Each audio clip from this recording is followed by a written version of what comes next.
Hello दोस्तों, कैसे हैं आप सब। स्वागत है आप सभी का कॉमिक वर्ल्ड चैनल पर। तो चलिए दोस्तों, शुरू करते हैं राज कॉमिक्स में बांकेलाल सीरीज़ का अगला कॉमिक विशेषांक तिलिस्मी जूते।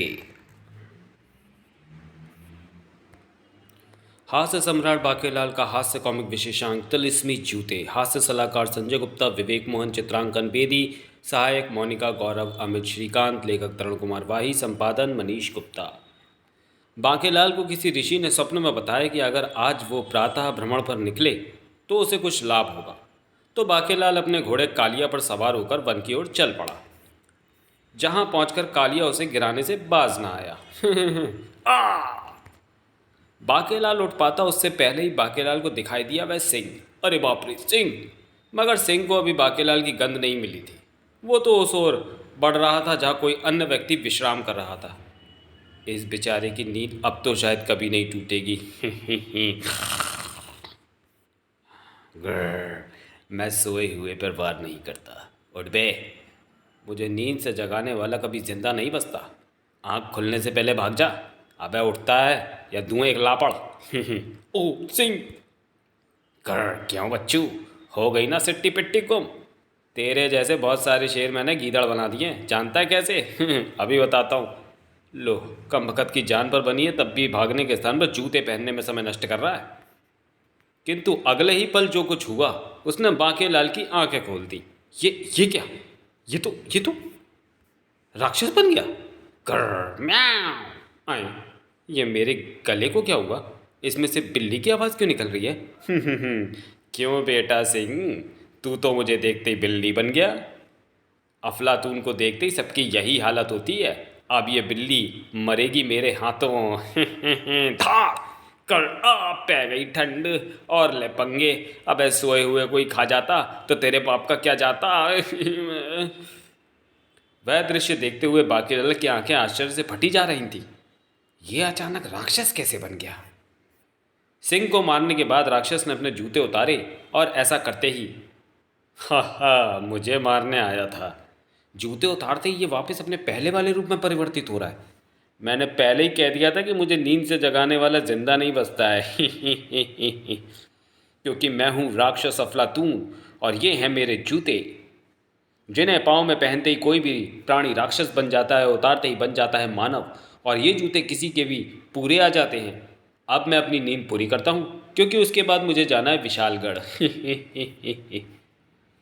इधर बांकेलाल का खुराफाती दिमाग तब तक कई खुराफातों को जन्म दे चुका था। वाह, ये करामाती जूते तो बांकेलाल के पास होने चाहिए। लेकिन उन जूतों को प्राप्त कैसे किया जाए? क्योंकि अगर जरा सी भी चूक हो गई तो अफलातून के जूतों के स्थान पर हासिल होगी भयानक मृत्यु। तभी बांकेलाल की निगाह पड़ी उस काले जहरीले बिच्छू पर। मिल गया जूते प्राप्त करने का तरीका। मैं इस टहनी को तोड़ लेता हूँ जिस पर बिच्छू चल रहा है। अब मैं इस बिच्छू को इस अफलातून की टांग पर गिरा देता हूँ। इस वृक्ष के पीछे जाकर छिप जाता हूँ। जैसे ही बिच्छू इसके पाँव में काटेगा, ये उठकर बैठेगा। कच! आ! अब मैं वृक्ष के पीछे से हाथ बढ़ाकर इसके जूते उठा लेता हूँ और कालिया पर सवार होकर दुड़की ओलूँ। अरे मेरे जूते कहाँ गए?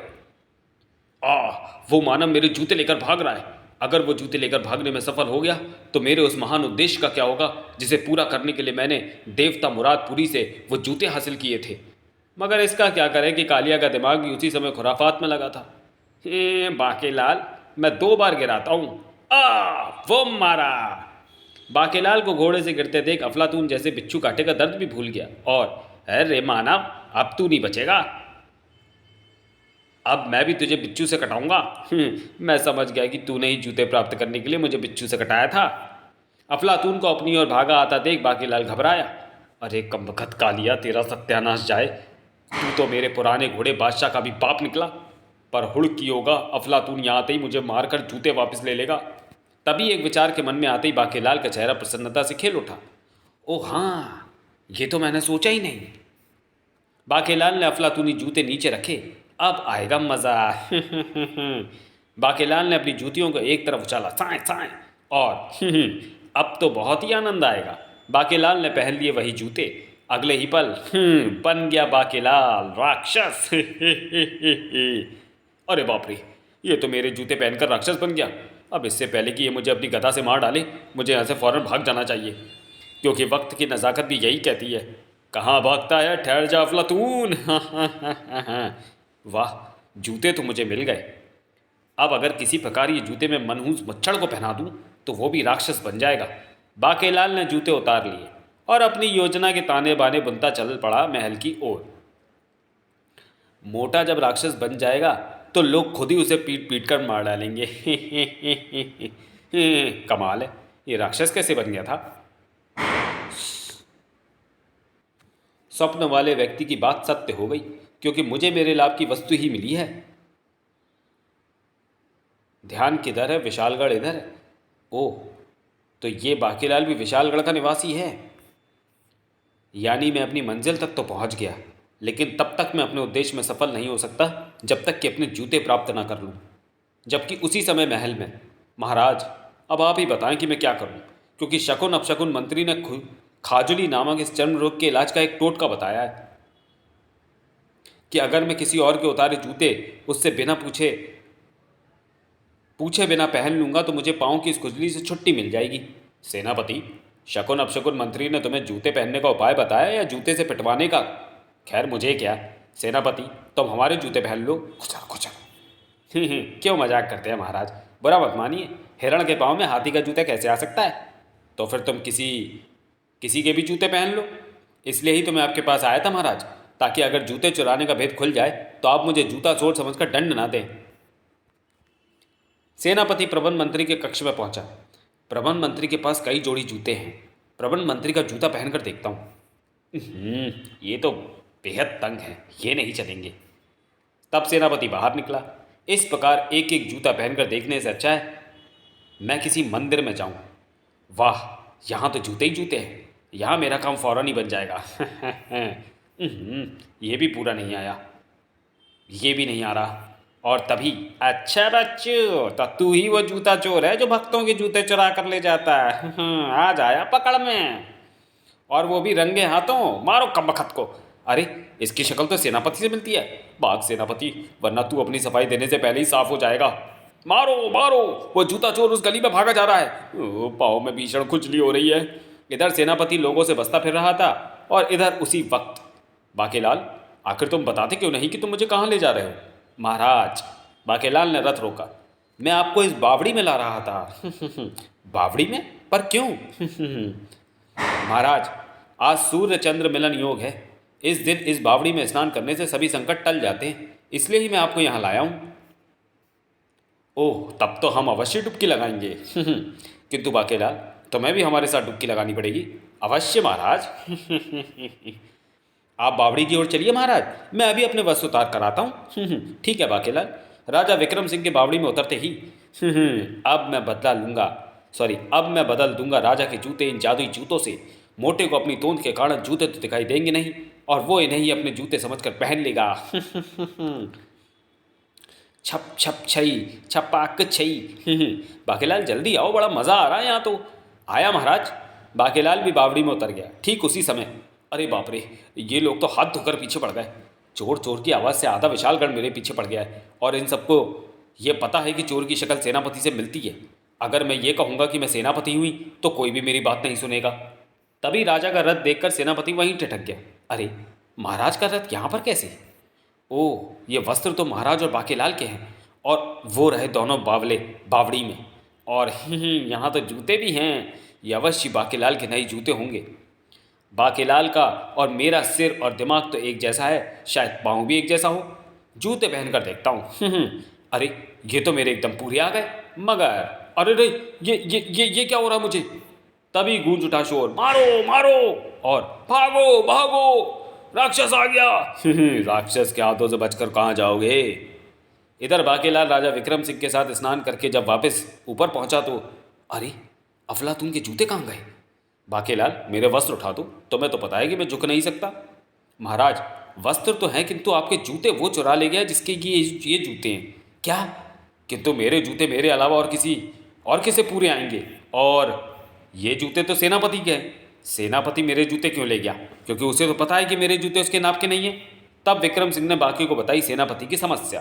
तब ओह, इसका मतलब सेनापति ही वो जूते पहन गया है, क्योंकि उन जूतों की ये विशेषता है कि वो किसी को भी पूरे आ जाते हैं। बाकेलाल ने जल्दी से अपने वस्त्र पहनकर चारों ओर दृष्टि दौड़ाई तो ओह राक्षस, सेनापति जूते पहनकर राक्षस बन गया है। तेरी योजना का हुड़ की होगा बाकेलाल। बाकेलाल, अब मुझे नंगे पांव महल जाना पड़ेगा, क्योंकि मेरे नाप का तैयार जूता पूरे विशालगढ़ में नहीं मिलेगा, और ना ही मुझे किसी की चप्पल पूरी आएगी। आप घबराए नहीं महाराज, और मेरी यहीं प्रतीक्षा करें। चोर का पता मुझे चल गया है, चोर है वो राक्षस, जूते उसी ने पहने हैं। मैं अभी उससे आपके जूते लेकर आता हूँ। किंतु बाकेलाल, तुम्हें कैसे पता कि जूते उसी ने पहने हुए हैं? उसके जूते तो नज़र ही नहीं आ रहे। मुझे नज़र आ रहे हैं महाराज। इधर सेनापति ने नगर में प्रवेश किया। अब मैं बनूंगा विशालगढ़ का राजा, और जो कोई भी मेरे रास्ते में आएगा उसका सिर मैं इन मटकों की तरह फोड़ डालूंगा। बाद में गधे, देख बे, गधा होगा तेरा बाप, डैचू। अरे ये तो राजमहल है। अरे राक्षस, तलवारें बाहर निकाल लो। अब न तीर चलेगा न तलवार चलेगी, चलेगी तो मेरी चलेगी और मेरी गदा चलेगी। खनाक टनाक। चूहों, भाग कर अपनी जान बचाओ। मारा, ओ धाड़। अब सिर फूटेंगे, उठेगी मेरी गदा तो द्वार और दीवार टूटेंगे। द्वार टूटते ही आक्रमण। हिला दूंगा, डुला दूंगा, आक्रमण करोगे तो उसका जवाब दूंगा। खनाक तड़ाक। अरे एक भी भला इसे नहीं लगा, पर मेरी एक गदा तुम सबको लगेगी। साए मरा, आ। महल में खलबली मची थी। ये राक्षस तो सभी सैनिकों के छक्के छुड़ाए दे रहा है। जयकारा शेरावाली दा, सेनापति भी यहाँ नहीं है और बाकेलाल भी नहीं है। अगर ये राक्षस ऐसे ही यहाँ उधम मचाता रहा तो आज खाना भी नहीं पकेगा, क्योंकि कोई खाने वाला ही नहीं बचेगा। अरे ये राक्षस तो शस्त्रागार की ओर जा रहा है। मैं राजा के शस्त्रागार पर कब्जा कर लूंगा और सभी शस्त्रों को नष्ट कर दूंगा। तब राजा के पास मेरे आगे घुटने टेक देने के अलावा दूसरा कोई रास्ता ना होगा। मंत्रियों की भीड़ घबराकर रानी स्वर्णलता के सामने पहुंची। महारानी जी, अब आप ही बताएं, ऐसे संकट काल में हम क्या करें? मेरे पास इतना ही दिमाग होता तो मैं विशालगढ़ के राज सिंहासन पर ना बैठी होती, लेकिन फिर भी कुछ तो करना ही पड़ेगा। तुमने बताया कि उसकी सारी शक्ति उसकी गदा में है, तो जाकर उसकी गदा छीन लो, फिर उसे समाप्त करना आसान हो जाएगा।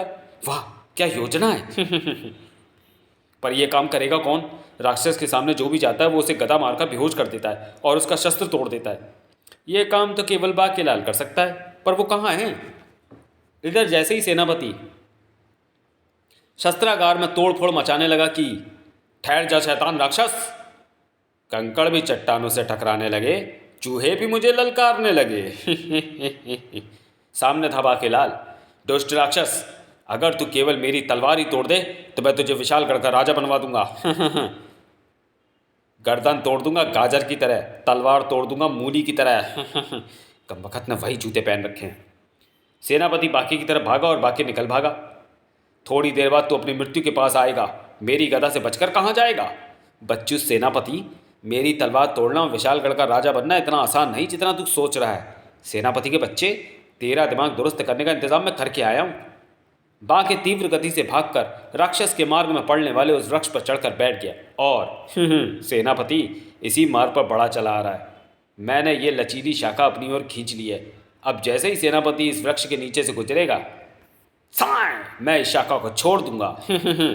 ताक, और शाखा पूरी ताकत से जाकर सेनापति के सिर से टकराएगी। मोरो! दिमाग पर हुई चोट के कारण सेनापति मूर्छित होकर गिरेगा और तब मैं नीचे जाकर उतार लूंगा अफलातून के जूते। जूते उतरते ही मुझे क्या हुआ था? सेनापति, तुम कमजोरी के कारण चक्कर आने से गिर गए थे। ये कुछ खाते पीते रहा करो। ओह, मुझे याद आ गया, मैं जूते लेने मंदिर पहुंचा था तो लोग मुझे चोर समझकर मेरे पीछे पड़ गए थे। फिर एक बावड़ी पर बाकेलाल के नए जूते पहनने के बाद मुझे पता नहीं क्या हुआ, पर मैं यहाँ कैसे आ गया? और मेरे पाँव में जूते भी नहीं है। लगता है बाकेलाल ने जूते वापस ले लिए, पर अब मुझे खुजली नहीं हो रही, यानी मेरे रोग का इलाज हो गया। जबकि बाकेलाल तीव्र गति से भागता हुआ बावड़ी पर पहुंचा तो, महाराज, मैं आपके जूते। मगर इससे पहले कि बाकेलाल आगे कुछ कह पाता कि विक्रम सिंह प्रसन्नता से कह उठे, बाकेलाल, तुम्हारे यहाँ से जाते ही रथ में जुते घोड़े मुझे खींचकर झाड़ियों की तरफ ले गए। मैंने वहाँ झाँका तो वहाँ मेरे जूते पड़े हुए थे।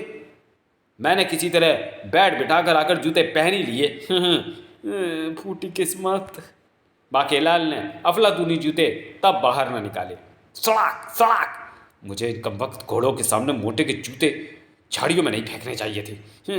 हमने राजा के जूते ढूंढवा दिए, इसलिए बाकीलाल गुस्से में हमें चाबुक मार रहा है। कलयुग में भला चाहने वालों को बुराई मिलती है भैया। महल पहुंचते ही बाकीलाल को मंत्रियों, दरबारियों और रानी सुरलता ने घेर लिया। बाकीलाल, उस राक्षस का क्या हुआ? राक्षस? उसे तो मैंने मार डाला रानी जी। और फिर जैसे ही राजा विक्रम सिंह को सारी बात का पता चला, बाकीलाल ये तो तुमने पुच्ची वाला काम किया है। करपू मोटे, पुच्ची वाला काम तो तुझे 40वें जूते पहनाकर पूरा होगा। लेकिन इतनी भीड़ के सामने मैं वस्त्र में लिपटे वो जूते कैसे उठाऊं, जिन्हें मैंने रथ में गद्दी के नीचे छिपा दिया था। बाकी को विक्रम सिंह के साथ बिना जूते लिए ही नीचे उतरना पड़ा। जूते थोड़ी देर बाद आकर ले लूंगा। अब रथ की जिम्मेदारी मेरी है। मैं इसकी साफ सफाई व साज सज्जा के लिए इसे रथालय ले जाता हूँ। हमारा प्यारा बाकीलाल जिंदाबाद, महाराज विक्रम सिंह जिंदाबाद। इधर प्रबंध मंत्री की देख रेख में जोर शोर से आरंभ हुई रथ की साफ सफाई। पहले अच्छी तरह से धूल मिट्टी झाड़ो, फिर पानी की बौछार मारो, उसके बाद इत्र का छिड़काव करो और फूलों से सजाओ। तभी प्रबंध मंत्री जी, ये जूते किसके हैं? रथ में जूते किसने रख दिए? अवश्य ये कोचवान का काम होगा और ये जूते भी उसी के होंगे। इन्हें रथालय की सीमा से बाहर फेंक दो ताकि कोचवान को सबक मिल जाए कि राजा का रथ जूते रखने का स्थान नहीं होता। ये गए जूते और ये आए जूते नीचे। तड़ाक! पट्टी पहलवान को जूते किसने मारे? आसपास तो कोई नजर नहीं आ रहा, तो फिर जूते जरूर रथालय में से फेंके गए होंगे। तो नौबत यहाँ तक आ गई। ये रथालय के कर्मचारी अब जो चाहे कूड़ा मेरे अखाड़े की तरफ फेंक देते हैं। कभी घोड़ों की नींद, कभी टूटी फूटी नालें, कभी बासी फूल। आज तो मैं महाराज को इस बात की शिकायत करके ही रहूँगा। लेकिन जूते हाथ में लेकर जाऊँगा तो कोई मुझे महल में नहीं घुसने देगा। इन्हें पहन कर वहाँ जाता हूँ और फिर जिसने भी जूते फेंकें उसे महाराज से दंड दिलवाकर जूते खाने का मानहानि का हर्जाना भी वसूल करूँगा। लेकिन जूते पहनते ही अरे ये मुझे क्या हो रहा है? अगले ही पल छल कबड्डी कबड्डी कबड्डी। मैं विशालगढ़ के राजा को कबड्डी में हराकर विशालगढ़ का राजा बनूंगा। राजा को बुलाओ, छल कबड्डी कबड्डी कबड्डी। अरे बाप रे राक्षस! फटाफट जाकर रथ में से जूते निकाल लाता हूँ, कहीं किसी और के हाथ लग गए और उसने पहन लिए तो भागो भागो भागो। तो साए कहाँ है तुम्हारा राजा? उसे अखाड़े में बुलाओ, मैं उसे हराकर राजा बनूंगा। छल कबड्डी कबड्डी कबड्डी। उफ! वार बचाने के लिए नीचे झुके बाकीलाल को दिखाई पड़े वो जूते। गेड़ा गर्क, जूते पहलवान ने पहन रखे। बाकीलाल ने फुर्ती से रथ चमकाने वाला वो झावा उठाकर राक्षस पट्टी पहलवान के चेहरे पर रगड़ दिया। रगड़ रगड़। इससे अपने जूते फौरन वापस प्राप्त करने होंगे। मगर दूसरे ही पल तड़ाक! तेरे झावे से मेरी बहती नाक साफ हो गई। राक्षस पट्टी पहलवान ने अपना मुकद्दर अपनी कमर से लटकाया और छल कबड्डी कबड्डी कबड्डी। आ मरा था। छल कबड्डी कबड्डी कबड्डी। मैंने जूतों को रथ में जोड़ा ही क्यों? राक्षस पट्टी पहलवान को देखते ही एक बार फिर महल में खलबली मच गई। राजा को बुलाओ, मैं उससे कबड्डी लड़ूंगा। एक गया तो दूसरा आ गया। अभी तो पहले की दी गई चोटें भी ठीक नहीं हुई। पट्टी पहलवान ने सैनिकों को देखते ही उन्हें पटकना प्रारंभ कर दिया। चल कबड्डी कबड्डी कबड्डी। आ आ। अरे ओ राजा, कहाँ छिपा बैठा है? मेरी चुनौती स्वीकार कर, मैं तुझे कबड्डी में हराकर विशालगढ़ का राजा बनूंगा। चल कबड्डी कबड्डी कबड्डी।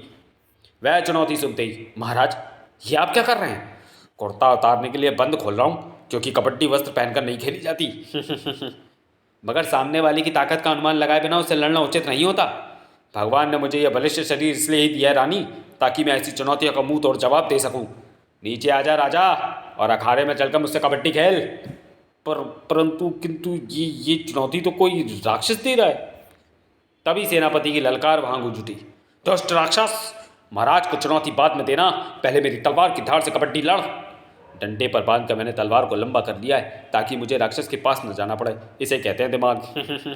सेनापति ने तलवार के एक ही प्रहार में राक्षस पट्टी पहलवान की गर्दन उड़ा देनी चाहिए, मगर चाहे मोटा ही सही, दिमाग तो राक्षस पट्टी पहलवान के पास भी था। खटाक! तेरी तलवार मुकद्दर को नहीं काट सकती, जिसे मैंने अपनी गर्दन पर अड़ा दिया है। राक्षस पट्टी पहलवान ने मुकद्दर को एक तीव्र झटका देकर तलवार को डंडे से अलग कर दिया। अरे तलवार अलग हो गई, मेरे हाथ में सिर्फ डंडा रह गया और डंडे से उसका कुछ भी नहीं बिगड़ेगा। राक्षस पट्टी पहलवान ने सेनापति को तो हाथ भी नहीं लगाया, लेकिन छल कबड्डी कबड्डी कबड्डी। वाह, हाथी के साथ कबड्डी लड़कर आनंद आ गया। अरे इसने तो हाथी को भी सूर से पकड़कर जमीन पर चित कर दिया। राजा तू नीचे आता है या मैं ही ऊपर आऊं? महाराज अब तो बाकीलाल ही कुछ कर सकता है। वो देखिए वो आ रहा है बाकीलाल। वाह, मेरा प्यारा बाकीलाल आ गया। राजा विक्रम सिंह कुछ कह पाते कि रानी ने चिल्लाकर कहा, ए दुष्ट राक्षस, तू राजा को क्या परास्त करेगा? पहले तू बाकीलाल को परास्त करके दिखा। ओ, ये फिर आ गया। मुझे तुम्हारी चुनौती मंजूर है रानी। छल कबड्डी कबड्डी कबड्डी कबड्डी। ठहर जा राक्षस, मैं तुझसे अकेले में कबड्डी लूंगा, बोल मंजूर है? बाकीलाल ऐसा क्यों कर रहा है? अवश्य इस बात में कोई भेद होगा। मंजूर है तो फिर आ मेरे साथ, चल। ही। बाकीलाल उसे साथ लेकर वन में एक निर्जन स्थान पर पहुंचा। हम कबड्डी यहाँ पर खेलेंगे, ठीक है? छल कबड्डी कबड्डी कबड्डी कबड्डी। ठहरो, कबड्डी जूते पहनकर नहीं खेलते। मैंने जूते उतार दिए, तू भी उतार दे। ओह, ये बात? तो फिर ले, ये उतारे मैंने भी जूते, और जूते उतारते ही, अरे ये मुझे क्या हो रहा है? तुझ पर से जूतों का जादू उतर रहा है कमबख्त। धाड़। तब बाकीलाल ने जूते उठाए और चल बेटा बाकीलाल, जूते हाथ लग गए। मैं यहाँ कैसे आ गया? और ये तो बाकीलाल जी हैं। ओह, तो वो जूते बाकीलाल जी के थे। बाप रे, अच्छा हुआ मानहानि का दावा करने महाराज के पास नहीं गया, वरना उल्टे लेने के देने पड़ जाते। पर एक ही बात समझ में नहीं आई कि मैं यहाँ कैसे आ गया। इधर बाकीलाल का खुराफाती मस्तिष्क भी राजा को जूते पहनाने की नई तरकीब सोच रहा था। अब इससे पहले कि ये जूते फिर किसी के हाथ लग जाएं और वो इन्हें पहनकर राक्षस बन जाए, मुझे जल्दी ही कोई तरकीब भिड़ाकर इन्हें मोटे मुच्छड़ के पाँव में पहना देना चाहिए। किंतु शायद बाकीलाल की योजना के पूरे होने के योग में थोड़ा समय अभी शेष था। अरे कमबख्त, चोर के रास्ते में आ गया। आ मेरी पोटली, चोर चोर, आ मेरे जूते। जूते आकर गिरे कुमार घड़ा केतु के पास। अरे वाह, नए जूते! सुना था भगवान छप्पर फाड़ कर देता है, पर मुझे जूते दे दिए। ये गए पुराने जूते कबाड़ में। अरे वाह, ये तो मुझे पूरे भी आ गए। भगवान ने नाप भी बिल्कुल ठीक भेजा है। जूते पहनते ही हुआ जादू। अरे ये मुझे क्या हो रहा है? और कुमार बन गया राक्षस घड़ा केतु। मैं यहाँ क्या कर रहा हूँ? मुझे तो राजमहल में होना चाहिए था। चलो कोई बात नहीं, मैं अब राजमहल पहुंचकर राजा विक्रम सिंह को घड़े में बंद करके खुद बनूंगा राजा। अरे राक्षस भागो! जबकि चोर को भीड़ के सुपुर्द करके बाकीलाल भागकर वहां पहुंचा जहां उसे जूतों के गिरने की आशंका थी। जूते इसी ओर उछले थे, पर कहाँ गए? बाकीलाल ने कूड़ेदान में झांका तो इसमें तो फटे हुए जूतों की जोड़ी पड़ी है। तभी भागो भागो, राक्षस आ गया, राक्षस! राक्षस घड़ा केतु पर नजर पड़ते ही बाकीलाल ने अपना माथा पीट लिया।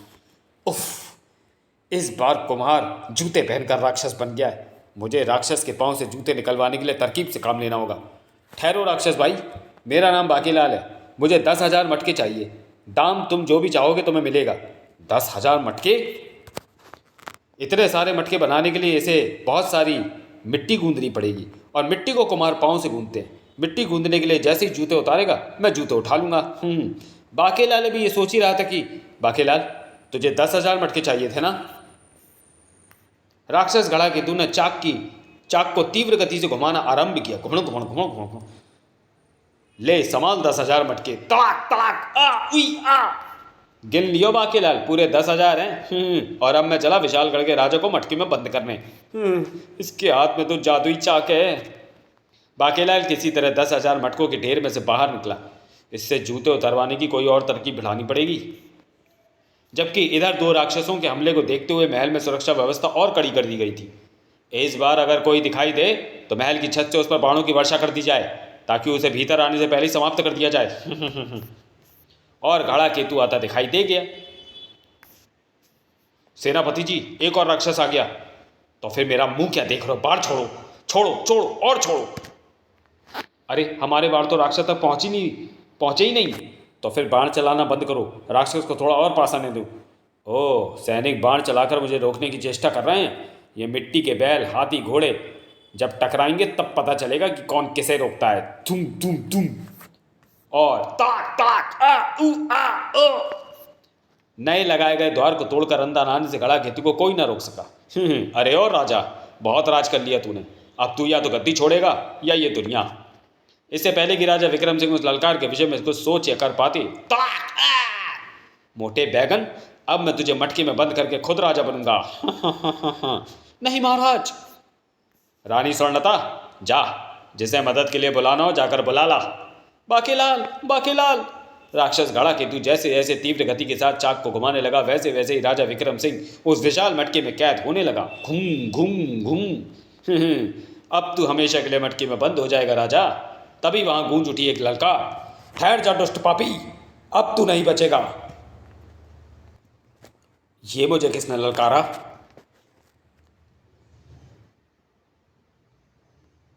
ओ बाकेलाल, अब तुझे कितने मटके और चाहिए? अब मैं तेरा मटका फोड़ने आया हूँ दुष्ट राक्षस। बाकेलाल की ललकार सुनकर जैसे ही राक्षस उसकी ओर बढ़ा कि बाकेलाल ने उस बर्तन में पड़ा तेल फर्श पर बिखेर दिया। अब देखता हूँ कि तू आगे कैसे बढ़ेगा। तेल फर्श पर गिरते ही तेल गिरे फर्श पर पांव रखते ही राक्षस संभल न सका और धड़ाक वो मारा। अब मैं फौरन इसके जूते उतार लेता हूँ। जूते उतारते ही अरे, ये तो राजमहल है, मैं बर्तन बनाते बनाते यहाँ कैसे आ गया? तभी बाकेलाल, इधर कहीं राक्षस को तो नहीं देखा? उसकी मौत मेरे हाथों लिखी है। सेनापति, राक्षस को तो मैंने मार दिया, मरते ही वो गायब हो गया।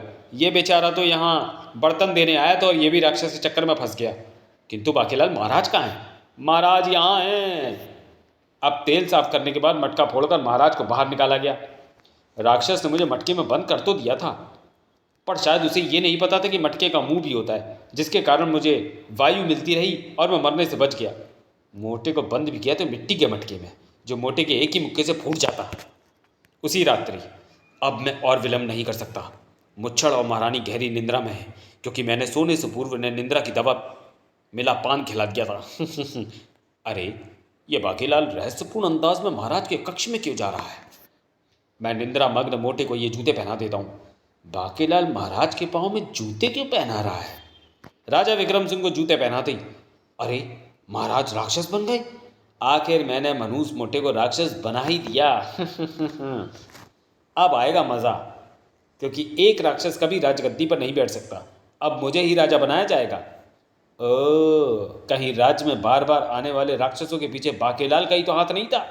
बच्चू बाकेलाल, आखिर तेरी नीयत की पोल खुली गई। अभी महाराज सो रहे हैं, इससे पहले कि महाराज की नींद टूट जाए मैं जाकर उनके जूते उतार देता हूँ और उन्हें सारी हकीकत बता देता हूँ। किंतु अभी सेनापति ने जूतों की ओर हाथ बढ़ाई था कि ओह, बड़ी मधुर नींद आई थी। सेनापति, तुम हमारे कक्ष में क्या कर रहे हो? वो महाराज, मैं तो क्या कहा? महाराज? मूर्ख, हमें महाराज कहता है?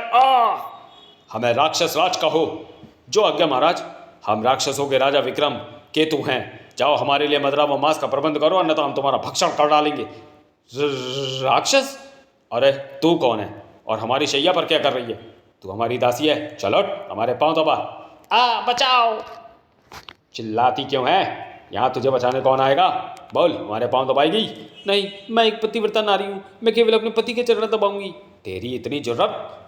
सेनापति बचाओ! अरे, तू अभी तक यहीं खड़ा है? मेरे लिए मांस और मदरा कब लाएगा? गधा लात खाकर ही काम करता है। लाता हूँ महाराज, मेरा मतलब राक्षस राज। बचाओ! ये सारी मुसीबत बाकेलाल के कारण आई है। मैं भी जाकर बाकेलाल की पोल खोल देता हूँ। लेकिन अभी सेनापति कुछ कह पाता कि तभी, सेनापति जी, हम आपको ही ढूंढ रहे थे। विशालगढ़ पर राक्षस राज अफलातून के नेतृत्व में राक्षसों ने आक्रमण कर दिया है और वो महल तक पहुंचने वाले हैं। क्या? एक और नई मुसीबत? हम महाराज को भी ये समाचार देकर आते हैं। ठहरो मूर्खों, उतर मत जाओ, शीघ्र ही।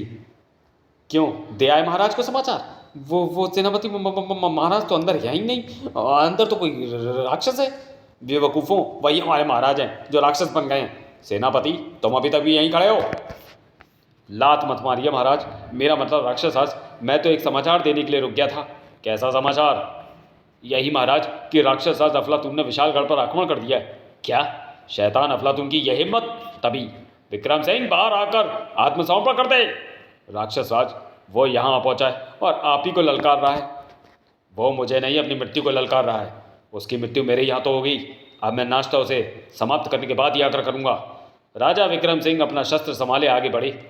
इधर राजा विक्रम सिंह के राक्षस बन जाने और राक्षस राज अफलातून द्वारा विशालगढ़ पर आक्रमण के समाचार सुनकर दरबारियों व मंत्रियों में खलबली मच गई। इस मुसीबत से बाकेलाल ही बचा सकता है। बाकेलाल को ढूंढ कर लाओ। लो, वो आ गए बाकेलाल जी। बाकेलाल, ये सब क्या हो रहा है? सुना है कि महाराज राक्षस में परिवर्तित हो गए। मुझे सब कुछ पता चल चुका है महामंत्री जी। मुच्छड़ की राक्षस बनाने के बाद मैं यहाँ से जा रहा था कि सामने से राक्षसों को आता देख वापस भाग आया। इस वक्त हमें धैर्य से काम लेना होगा। आप सब यहाँ हैं और उधर गजब हो गया, महाराज अकेली राक्षस अफलातून से मुकाबला करने जा रहे हैं। क्या? बाकेलाल, अब तुम्हारी भी पोल खुल गई। मैं उन जूतों का रहस्य समझ गया हूँ जिन्हें पहनते ही महाराज राक्षस बन गए। ये तुम क्या कह रहे हो सेनापति? मर गए। लगता है इसका मकद ने मुझे राजा को जूते पहनाते हुए देख लिया है। मैं ठीक कह रहा हूँ महामंत्री जी, वो जूते महाराज को बाकेलाल नहीं पहनाए थे। बाकेलाल, क्या ये सच है? वो महामंत्री जी जी मैंने तो। इसका मतलब ये सच है बाकेलाल? बताओ तुमने ऐसा क्यों किया, अन्यथा मुझे तुम्हें हिरासत में लेना होगा। वो मैंने। जल्दी कोई बहाना सोच बेटा बाके, वरना आज तू गया। और तभी बज उठा युद्ध का बिगुल। पौपू पौपू पौपू। लगता है युद्ध आरंभ हो गया है। सचमुच राक्षस राज अफलातून और राक्षस राज विक्रम सिंह में युद्ध आरंभ हो गया था। जो काम मेरे हाथों होना था वो तेरे सलाहकार बाकेलाल के हाथों पूरा हो गया। यानी मुझे तिलिस्मी जूते पहनाकर राक्षस बनाने का। क्योंकि जब तक ऐसा ना होता तब तक मुझे भी मेरा राक्षसी रूप न मिलता और ना ही कोई राक्षस मुझे राक्षस राज मानता। नहीं समझा ना? तेरी मृत्यु से पूर्व तुझे सब कुछ बताता हूँ। बहुत समय पहले की बात है। नाग पंचमी के दिन जब तू शिवलिंग के सर्जन करने जा रहा था तो तेरे रथ का पहिया वहीं विश्राम करते मेरे पाँव के ऊपर से गुजर गया। क्रोधित होकर मैंने अदृश्य शक्ति के बल पर तेरे रथ को पलट दिया। उस समय में अगर रक्ष देवता मुरादपुरी की तपस्या न कर रहा होता तो तुझे वहीं पर खत्म कर डालता, किंतु मेरी इस हरकत से मुरादपुरी फौरन प्रकट हो गए। ओह, देवता मुरादपुरी भक्त की इच्छा पूर्ण करें? चुप! देवता अत्यंत क्रोधित थे। अरे कमबख्त, आज अगर राजा विक्रम सिंह सही वक्त पर शिवलिंग की पूजा कर लेता तो वहां नागराज वासुकी आकर उन्हें दर्शन देते और उनकी विष फुंकार ग्रहण करके मैं भी देवों को भस्म करने की शक्ति प्राप्त कर लेता। किंतु तेरे कारण राजा ने विलंब से पूजा की और वासुकी वहां नहीं आए। अरे कमबख्त, यह दुष्कर्म करके तूने तो पूरी राक्षस जाति पर कलंक लगा दिया। मैं तुझे शाप देता हूँ कि आज से तू मानव जैसा दिखने लगेगा। नहीं! मैं तुरंत मानव में बदल गया। यह देखकर मैं देवता के चरणों में गिर पड़ा और उनसे क्षमा याचना करने लगा। तब रक्षदेव मुरादपुरी को मुझ पर तरस आ गया और अब हमारा शाप तो नहीं लौटा सकते, किंतु हम तुम्हें ये तिलिस्मी जूते देते हैं जिन्हें पहनकर तुम कभी भी राक्षस बन जाओगे। किंतु ध्यान रहे, ये जूते जो भी पहन लेगा राक्षस बन जाएगा। किंतु जिस दिन तुम ये जूते राजा विक्रम सिंह को पहनाने में सफल हो जाओगे उसी दिन तुम्हें राक्षस स्वरूप वापस मिल जाएगा। और अब एक बात हम तुम्हें नहीं बताएंगे, क्योंकि हम एक बात हर एक से छुपाते हैं। ऐसा कहकर देव मुरादपुरी अंतर्धान हो गए और मैं विशालगढ़ की ओर आ ही रहा था कि राह में मेरे जूते बाकेलाल नाम का एक दुष्ट मानव मुझसे छीन कर ले गया। और आज अचानक जब मैं अपने पूर्व रूप में लौट आया तो मैं समझ गया कि वो जूते बाकेलाल ने तुझे पहना दिए, यानी मैं शाप मुक्त हो गया। तेरे कारण ही मुझे देवता के आगे अपमानित होना पड़ा और वर भी नहीं मिला। आज मैं तुझे मार कर रहूँगा। और तब राक्षस विक्रम सिंह ने अफलातून को जड़ा हुआ सोटा। राक्षस अफलातून, बहुत देर से तेरी बकवास सुन रहा हूँ, अब तू भी मेरे सोटे का प्रहार चख। था अरे ये तो सोटे के एक ही प्रहार से ढह गया। मरा। तभी वहां प्रकट हुए मुरादपुरी। बस यही बात मैंने छुपाई थी कि तेरी मृत्यु विक्रम सिंह के राक्षसी रूप के हाथों में थमे कपड़े धोने वाले सोटे से होनी थी। तभी राक्षस राज विक्रम केतु के पांव से तिलिस्मी जूते भी गायब हो गए और अरे मैं यहाँ कैसे आ गया? भागो! राक्षस राज अफलातून की मृत्यु के साथ ही सभी राक्षस भाग गए। बाकेलाल, तुम्हें तो यह पता था कि मैं इन जूतों को पहनते ही राक्षस बन जाऊंगा, फिर तुमने मुझे ये जूते क्यों पहनाए? महाराज, मुझे सपने से पता चला कि अफलातून की मृत्यु आपके हाथों लिखी है, तो मैंने जूते आपको पहना दिए। और फिर महाराज मुझे बचाओ! अरे महारानी, तुम्हें वहाँ किसने लटकाया? रानी स्वर्णलता को फौरन नीचे उतारा गया। फिर बाकेलाल समझ गए ना कि अब मैं क्या करूँगा? ये तो कोई अंधा भी काना भी समझ जाएगा। हाय मेरी फूटी किस्मत। समाप्त। तो चलिए दोस्तों, वीडियो को यहीं समाप्त करते हैं और मिलते हैं बाकेलाल सीरीज की अगली कॉमिक्स स्वयंवर में। तब तक के लिए धन्यवाद।